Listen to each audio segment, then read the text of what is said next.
In the year 1878, in the wheat-flat wilderness of western Kansas, 4 brothers locked themselves inside their family farmhouse. No one saw them leave. No one ever saw them again, not in the way they were remembered. They didn't die. They didn't disappear. They changed from something known to something else for 43 days. They neither spoke nor made contact with the outside world. But neighbors claimed they could hear something low chanting, the scrape of chairs, 4 voices humming in perfect, discordant unison. Then one morning, a traveler passing the property claimed to see all 4 brothers standing in the upstairs window, identical expressions, identical eyes, just staring, no movement, no blink. He said it was like looking into 4 reflections of the same hollow soul, and then, without a sound, they all tilted their heads at the exact same angle. When the sheriff broke into the home 2 weeks later, what he found made him resign that same day. The brothers were still alive, still breathing, still staring, but they were no longer men. They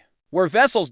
And not a single scientist, priest, or psychologist has been willing to study them since. Not because they were afraid of failure, but because they were afraid of understanding. So what happened in that house? What broke those 4 brothers in such a perfect, unnatural symmetry? And more disturbingly, why do so many of us dream about them, even now? What did they see behind the walls, and why, nearly 150 years later, does no one dare to say their names aloud? The Harlan brothers, Graham County's forbidden memory.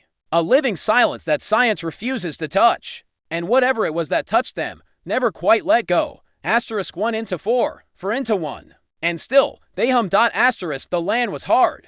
The winters were cruel, but the Harlans were used to both. In the spring of 1878, they arrived with a wagon full of tools, seed grain, a Bible, and one another. 5 in total, William and Mary Harlan, and their 4 sons Abel, Elijah, Thomas, and Silas. All strong-backed boys, close in age, quiet, always working.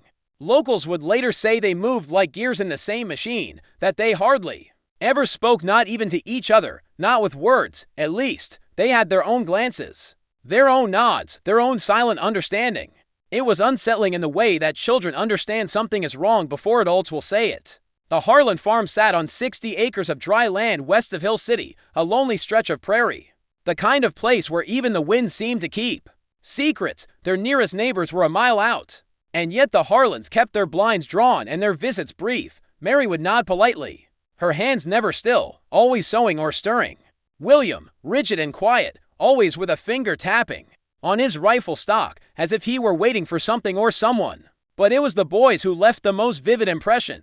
All 4 shared the same 2 pale complexion, the same translucent blue eyes, and the same unnerving stillness, the same way they tilted their heads when spoken to, the same way they sometimes smiled, not warmly, but with a kind of sad knowledge, like they'd already seen how it all ends. People said they worked from dawn to dusk without a sound. Even at Sunday services, when they did attend, they sat in the back pew, unmoving.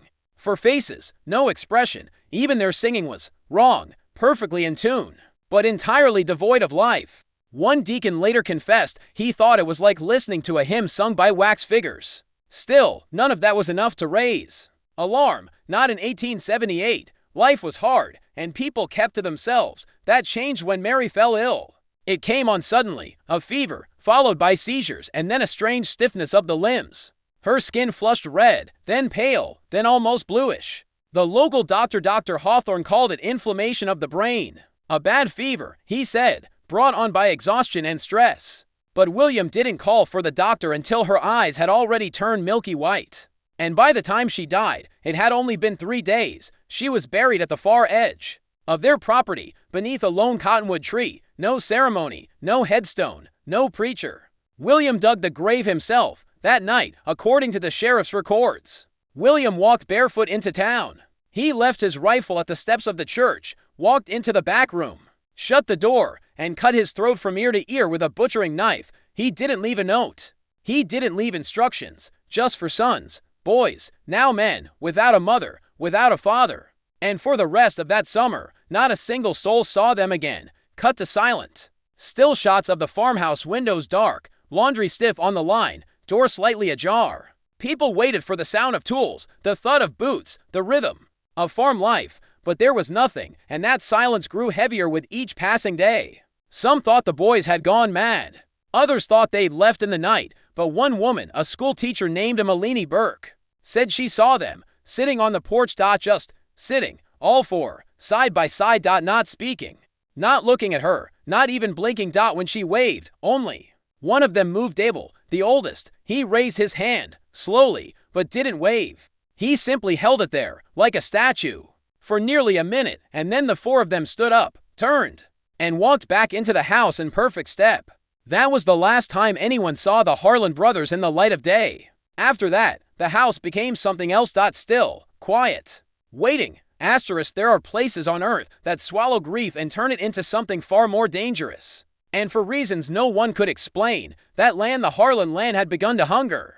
By the first week of July, the house had fallen silent. No hammering, no cattle, no smoke from the chimney. The door remained closed. The curtains never moved. The animals were gone, either wandered off or starved where they stood. No one was invited in, and no one who stepped foot on the property ever stayed long enough to knock.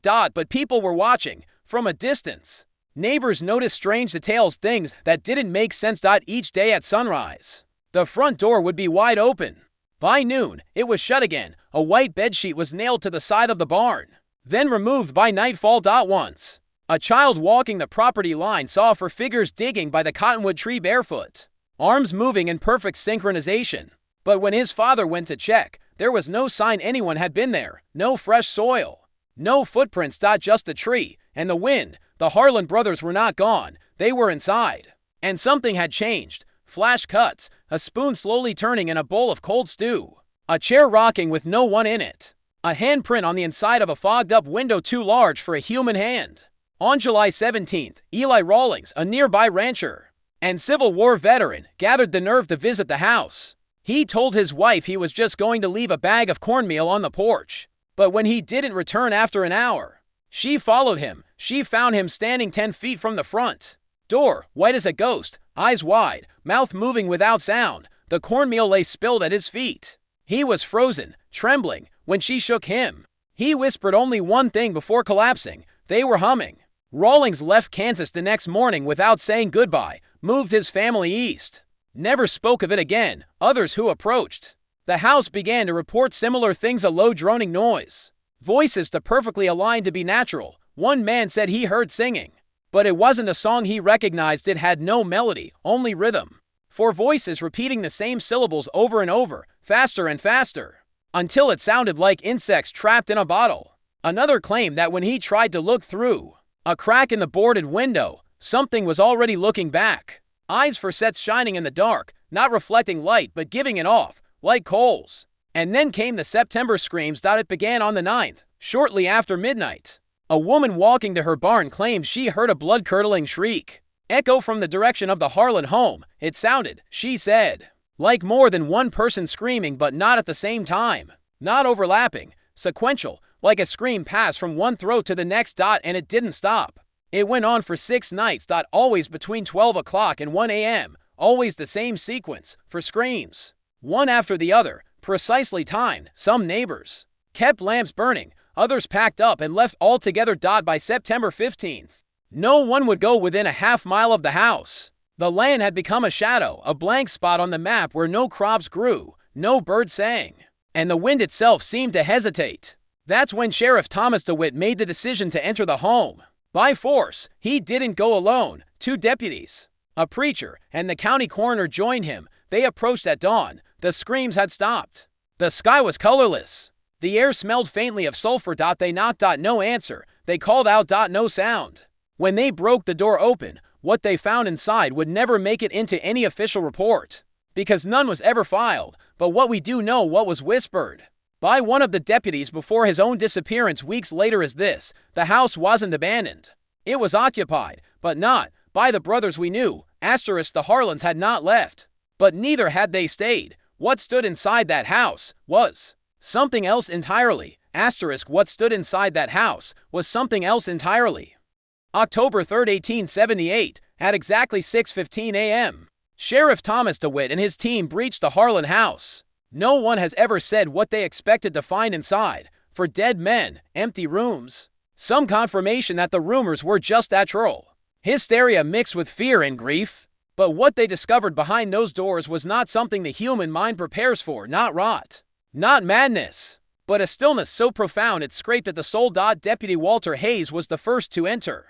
According to his personal diary, later recovered from the Leavenworth Sanitarium where he spent his final days, he crossed the threshold and immediately felt a force like a low electric current humming through the air, except it was inside his chest, not outside it. The parlor was untouched, no dust, no decay, for chairs were ranged in a perfect circle, each identical in distance from the other. A square table sat in the center, upon it a small, crudely carved wooden cube, each face marked with a different symbol, none known to any language. The temperature inside the house was unnaturally cold, breath fogged, fingers numbed, yet no windows were open, no wind present. No fire had burned in the hearth for weeks. Still, the air seemed to pulse in invisible rhythm like a slow, measured heartbeat. They moved deeper inside. In the kitchen, plates of food had been set out, unspoiled. The bread was soft, the butter fresh. There were no signs of rodents or flies. The milk hadn't curdled. The clock on the wall ticked forward and backward. Tick dash tick dash tick dash tick. Tock dash tick dash tock dash tick. Back and forth. Like it couldn't decide which way time was meant to move, the Harlan brothers were found upstairs, each in a separate room, each in a bed, each positioned identically, arms folded over the chest, eyes wide open. Their pupils did not react to light, their mouths hung slightly ajar. And yet, they were breathing. Slowly, in unison. They did not respond to speech, touch, or pain, but as the sheriff's team moved through the house, all four sets of eyes tracked them, without moving their heads, without blinking. Just the eyes. What disturbed the coroner most, what led him to burn his notes only days later, was not the brothers' condition, it was their skin. Each of them bore an identical set of lacerations, thin, shallow, symmetrical. A perfect cross across the chest, a circle carved into the forehead, 4 lines down each arm. The wounds were weeks old but showed no signs of infection, no scabbing, just clean, bloodless flesh, like it had been sealed. More chilling still, when their bodies were examined under lantern light, something became visible beneath the surface of the skin. Not bruising, not veins. Lines. Writing. Tiny, microscopic symbols running beneath the skin like ink. Unfamiliar script, shifting if you looked at it too long. One deputy tried to sketch it. He never completed the drawing. He died by suicide 4 days later. The preacher in the group, Reverend Milton Crane, claimed the markings were demonic sigils he'd seen only once before, in the forbidden pages of an obscure apocryphal text known as the Book of Mouths, a 17th century relic banned by most churches for its supposed revelations that could undo the boundaries between spirit and flesh. His warning, scrawled in the sheriff's ledger in a shaking hand: this is not possession, it is alignment. They've become coordinates. Asterisk. What little documentation survived was quietly suppressed. Sheriff DeWitt never submitted an official report. Instead, the brothers were removed under military escort and brought to the St. Morwen Sanitarium, near Leavenworth, an institution known for its discretion and deep government ties. The sheriff resigned within the month. He moved east, went silent. Only one person tried to revisit the house, Dr. Eli Warburton, a psychologist with connections to early neurological studies. He had heard rumors, read leaked fragments, and wanted to see for himself. He visited the site alone in November. What he found there, or what found him, is not fully known, but his notes, found later stuffed into the walls of his apartment, contained only a single page with the following entry: they are not brothers anymore. They are reflections of one thing. They speak in hums because it is not meant for ears. And the humming never stops, even when they sleep, even when they look at you. It keeps speaking through you, to it. Asterisk. After that, Warburton was committed.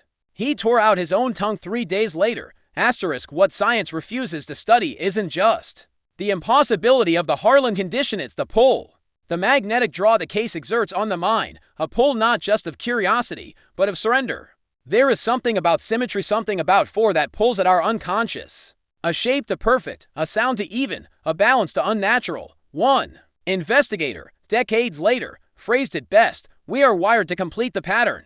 But what if the pattern completes us? The cube found in the house, the one on the table, was never cataloged. No one knows where it went, or who has it now, but strange reports have emerged over the years. People humming in their sleep. A circle of chairs found in an abandoned house, for children drawing identical symbols. Unprompted, dreams shared between strangers, always of a house, always of 4 faces at the window. Looking in, or perhaps looking out. Asterisk. After the brothers were removed from the house, silence fell over Graham County. Not the kind of silence you notice. The kind that waits. The Harlan property was declared unfit for habitation by county decree. The sheriff's badge passed to another man. Church bells stopped ringing. Services thinned. Harvest festivals were canceled. Marriages postponed. But it wasn't fear alone that blanketed the town. It was contamination. Because something had passed through the veil of that house. And it had left traces in the people who'd come too close. The trauma spread like frost. Quiet. Sudden. Unseen. Sarah Greaves, the school teacher who once read the Bible with Mary Harlan every Sunday, began walking in her sleep.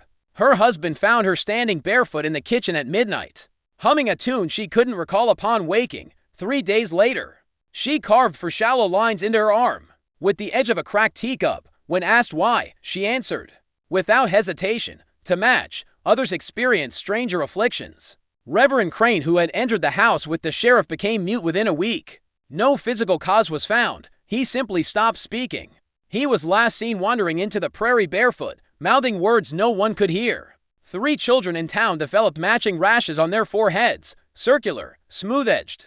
When one mother asked her son where it came from, he said, "The boys touched us in our dreams." Even animals began to behave strangely. Dogs wouldn't bark. Horses refused to face the direction of the Harlan property.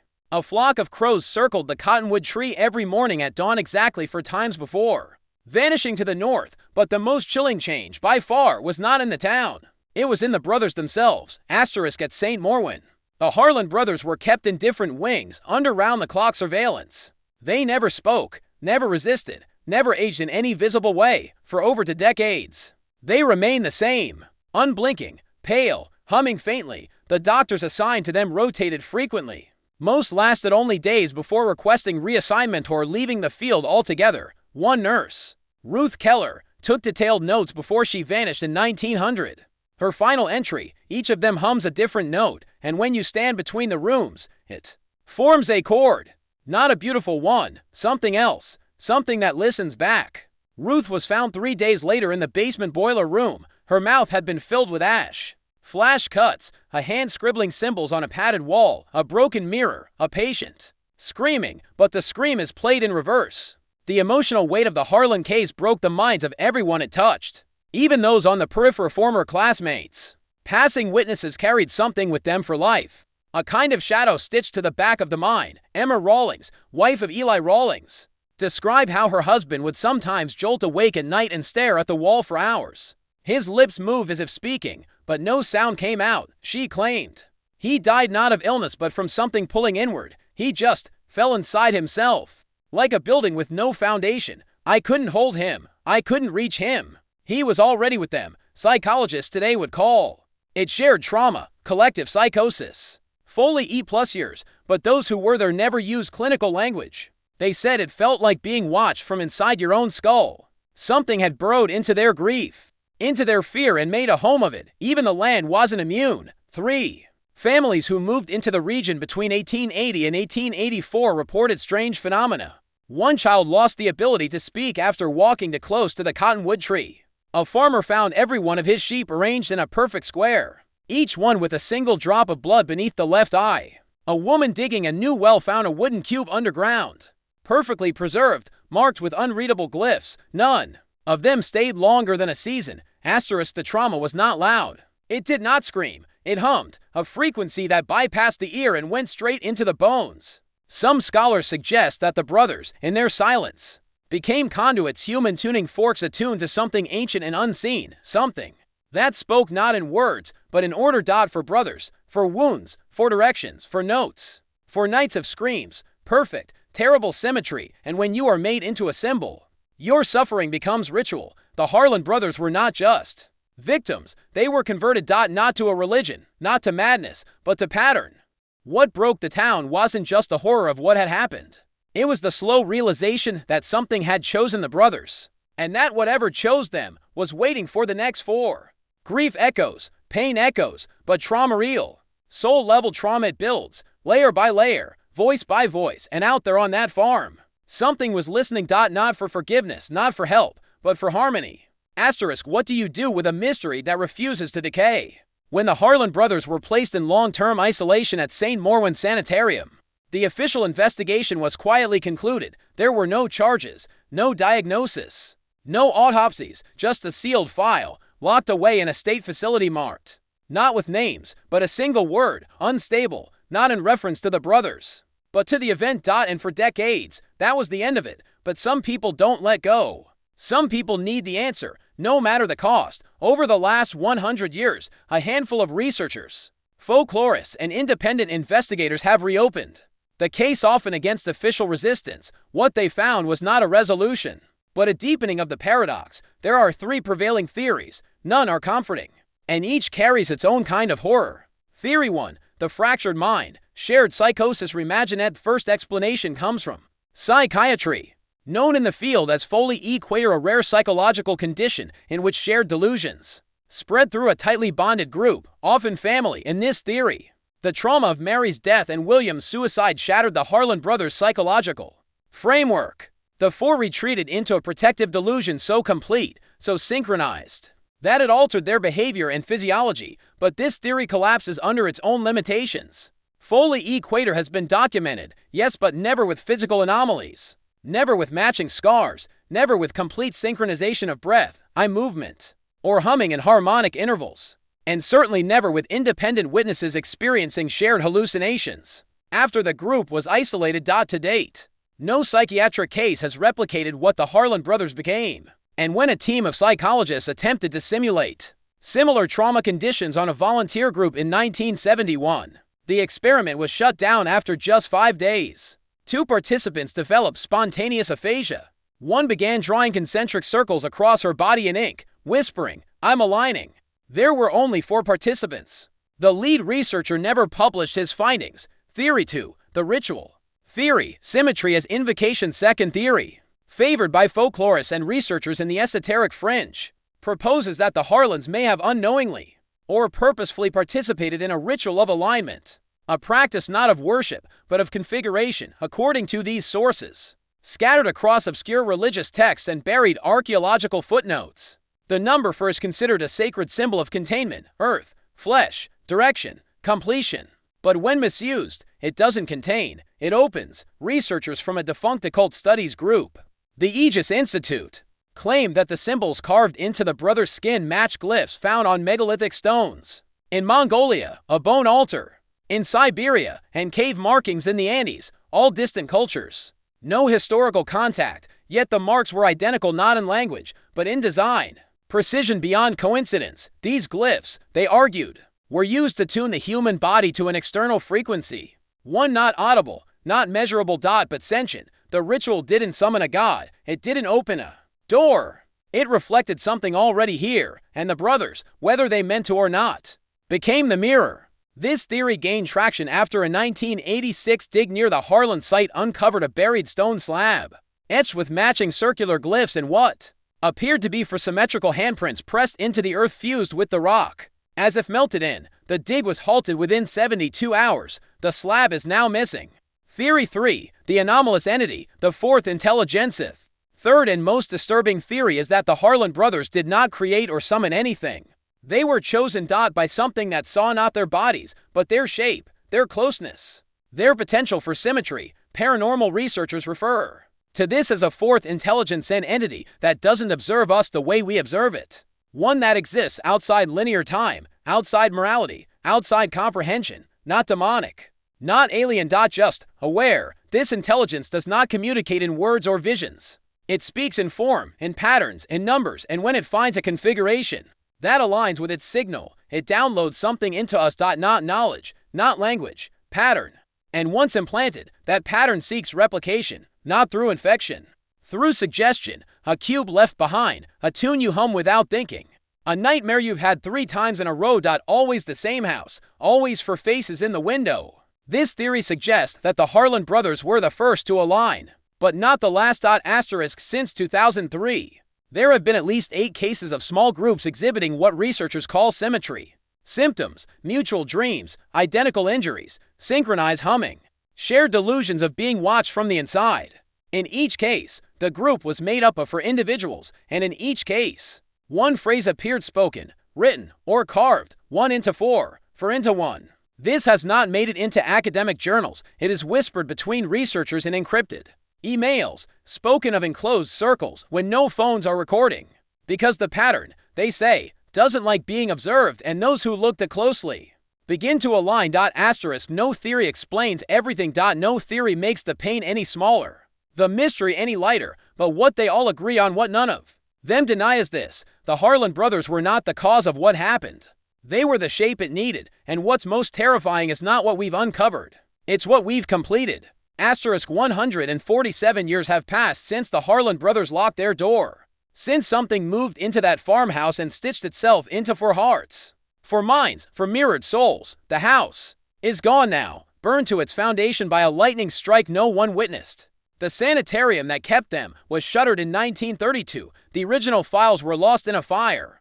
But the story, the pattern, refuses to be erased. You can't bury something that doesn't die. You can't forget something that remembers you, and yet we try. People who grew up in Graham County will still hesitate when asked about the Harlan land. Some laugh it off, others go quiet, some walk away, but ask the right person: an old farmer, a retired teacher, a second cousin of someone who once stood to close, and their voice changes. They'll tell you the soil there feels wrong, that compasses spin out, that dogs refuse to cross the northern fence line, and some will admit, only after a long pause, that they've seen lights on the land at night. For lights, equidistant, moving in slow, silent rotation. Always in a square, never breaking form. You don't need to believe in curses to feel it, the weight, the presence, the pull.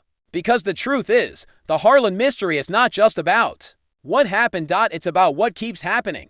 Visuals, children drawing 4 connected circles on a chalkboard, a man muttering in his sleep, 4 knives laid out on a table pointing inward. Since the brothers died at the same hour in different rooms on the same day in 1901, reports have never fully stopped. There are the dreams, people from across the country, strangers, unrelated, decades apart, report the same recurring image: a field, a tree, a house with no door, 4 figures in the upstairs window, watching from behind torn curtains, and a humming sound, faint, then louder, as if it's coming from their own teeth. There are the drawings, unprompted, in journals, on napkins, scrawled in hospital rooms. People sketch the same strange cube, the same looping script, the same phrase: 1 into 4, 4 into 1, and there are the groupings. Always 4, always bound by proximity, or trauma, or blood. People who begin to see the world slightly differently. People who begin to hear things at the edge of silence. In 1997, 4 college roommates at a university in Nebraska all suffered simultaneous blackouts during an otherwise uneventful night. No drugs, no alcohol, just a power outage. They awoke in separate rooms, each humming a different note. When brought together, they formed a perfect chord. They remembered nothing except the name, Harlan. They'd never studied it, never heard of it, not once, but it was there. Waiting. Asterisk, it begs the question: was this a one-time event? Or was it a prototype? What if the Harlan brothers were not victims, not even chosen, but simply the first to align, a test pattern, a proof of concept? The moment something outside our understanding finally found a frequency inside our minds. We think of horror as blood and violence, but what if true horror is repetition, a number, asterisk, a sound, a configuration. What if it's not about belief, but exposure? What if you're not safe because you don't believe the story? What if you're at risk because you've heard it? Asterisk, this is the part of the story no one wants to hear. There is no ending. The cube found in the farmhouse was never recovered. The cottonwood tree still stands half split, never falling. And 4 graves unmarked, unvisited, dressed in a forgotten part of Kansas. But the pattern moves. People keep dreaming. Asterisk, some say that once you've heard the phrase, once you've let it echo in your head, it begins to listen back. Some say the pattern is searching, and when it finds symmetry for people, bound by chance or grief or shared obsession, it begins again. The humming, asterisk, the alignment, the shift. 4 into 1, asterisk, 1 into asterisk 4. It doesn't matter if you believe it, asterisk. It doesn't even matter if you fear it, because it doesn't want your fear. It wants your shape. Asterisk, maybe the question isn't what happened to the Harlan brothers. Maybe the real question is, what are they now? Because the hum hasn't stopped. The symbols keep appearing, and every few years, the pattern finds for more. So tell me, how many people are in your home right now? And do any of you ever wake up at the same time? Do you dream in the same colors? Do you hum softly when you think no one's listening? Maybe it's nothing, or maybe you've already begun.